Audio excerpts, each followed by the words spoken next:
The iconic Alexa Chung is renowned for her multifaceted career, having been a revered figure in the world of fashion, with roles as an editor, model, journalist, and much more. But a lesser-known fact for some is her bold venture into creating her own fashion line. After embarking on this new journey with great anticipation, the brand faced challenges and decided to wind down its operations this year. This decision was reached after encountering several hurdles in turning a profit over the years. Long before this venture, ALEXACHUNG had established herself as a formidable force in the fashion arena, captivating fans for over a decade. With such an established reputation, it's no surprise that her foray into the business side of fashion was met with eager eyes, ready to embrace her next big move. The label, succinctly captured by the word Alexa, set the ball rolling about 5 years ago, around late 2016. The buzz around its inception was palpable. Media outlets were abuzz with her impending brand launch. The strategic buildup of anticipation ensured that its launch in 2017 was greeted with enthusiasm and optimism.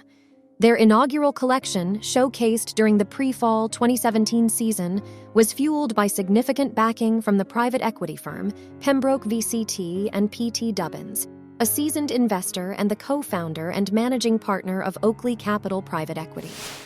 Setting the tone right, the brand's launch event was star-studded, featuring British celebrities, some of whom may not resonate as much with an American audience. Interestingly, the event was designed to be a relaxed affair, perhaps hosted in a pub-like setting. This not only reflected the brand's approachable and down-to-earth ethos, but also resonated with their target demographic, women in their early 30s. Underpinning the brand's operations was a team of 6 seasoned professionals. One notable member was Edwin Bodson, a respected figure who held the title of Managing Director. When diving into the collection's essence, it radiates a certain commercial charm, capturing a sense of what Alexa herself might have wanted in her wardrobe. It seemed like she was channeling her own tastes, crafting a line that merged the timeless aesthetics of 70s Laura Ashley with the avant-garde vibes of New Muse. While it wasn't revolutionary, it was evident that it would appeal to Alexa's loyal followers. This keen understanding of their target demographic was further demonstrated in their Autumn-Winter 17 collection. It reinforced brand signatures like denim dungarees, a trouser suit, gathered fabric, and A-line skirts, all of which aligned perfectly with ALEXACHUNG's public image. The collection was uniquely presented in an English prom setting, complete with whimsical elements like balloons and even a bouncy castle. While this might not be a standard American prom feature, it added an element of playful, self-deprecating humor synonymous with Alexa's brand personality. However, no journey is without its challenges. The brand's collection drew comparisons to offerings from established brands like Topshop, suggesting that the collection could feel a bit dated. And while Alexa's brand maintained its identity, it needed to navigate the fast-evolving fashion landscape that saw giants like Topshop facing their challenges. Yet, amidst this, ALEXACHUNG's brand continued its promotional efforts, partnering with significant players like Official Netherlands for cover shoots and even venturing into music video collaborations. The brand's adaptability shone through when they identified growth opportunities in the Asian market. Recognizing varied preferences across different countries, from feminine dresses in Japan to tomboyish denim in Hong Kong and avant-garde pieces in Korea, the brand tailored their approach, further solidifying their presence with pop-up shops and collaborations with Asian retail powerhouses. However, despite these strategic moves, the brand faced its set of challenges. Their Autumn-Winter 18 collection was notably absent, the reasons for which remain speculative. Nevertheless, their return with the Resort 2019 collection was a testament to their adaptability. It was a rejuvenated effort, staying true to Alexa's essence while catering to the diverse tastes of their expanded market. In conclusion, ALEXACHUNG's brand journey showcased a blend of challenges and triumphs, resilience and adaptability.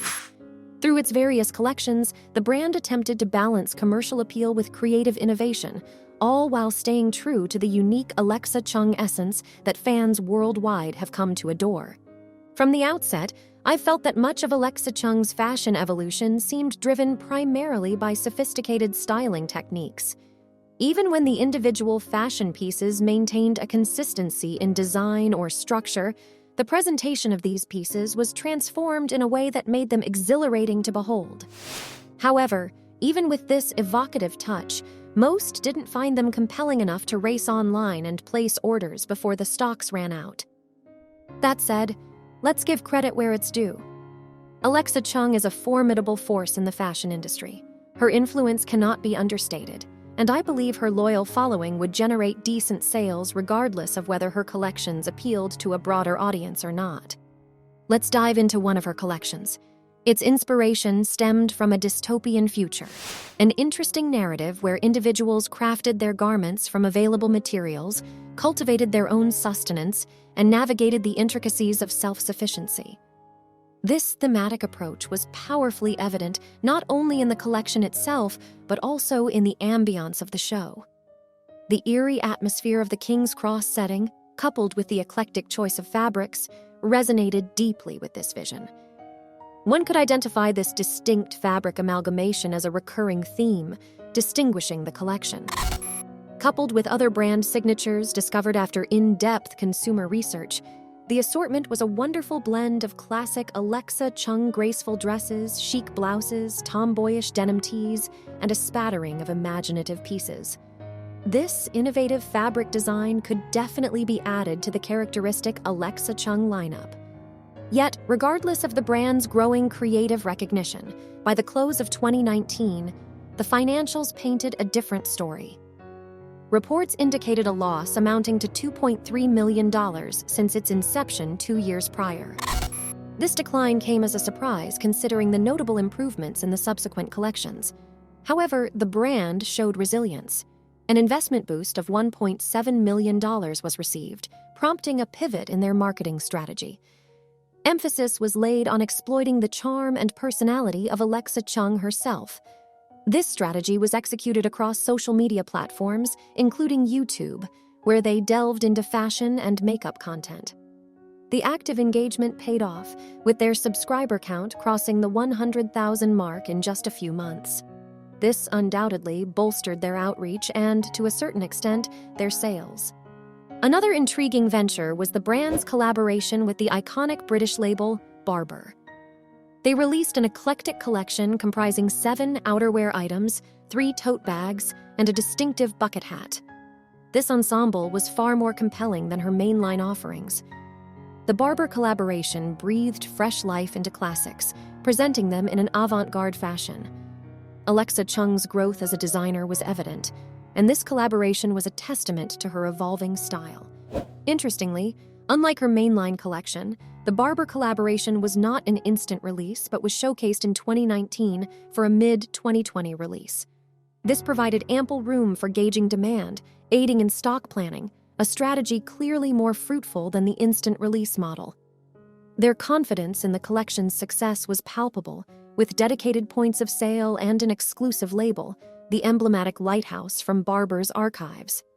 However, the fashion industry was not insulated from the global upheaval caused by the pandemic. Alexa Chung's See Now, Buy Now model adversely impacted their promotions and sales. The absence of public events, such as Fashion Week, and the cessation of promotional activities from the previous year placed them at a disadvantage. Despite showcasing many pieces during the Spring-Summer 2020 London Fashion Week, the event catered only to the general public, with no buyers in attendance. Financial losses persisted into 2020 and 2021, notwithstanding their successful collaborations. The pandemic's prolonged nature strained even larger brands, and smaller ones like Alexa Chung struggled to keep pace. Their Spring-Summer 2021 lookbook was hidden, and from the limited visuals available, the collection seemed to hark back to earlier designs, missing the inventive spark demonstrated in recent ones. By 2022, Alexa Chung announced the company's winding down. Although the final Barbour collaboration had yet to be released, indications were clear that the Autumn-Winter 2022 collection would be their last endeavor. It's indeed regrettable to witness the descent of a brand that showed such promise. In conclusion, while ALEXACHUNG's brand showcased flashes of brilliance, it might have been late to the fashion party. Their adaptability and keenness for feedback were commendable. However, the immediate release model limited their creativity. A more daring design approach, coupled with a revised business strategy, might just be what they need if they ever decide to make a comeback. Thank you for accompanying me on this journey through ALEXACHUNG's fashion timeline. Please consider subscribing and activating notifications to stay updated on similar content.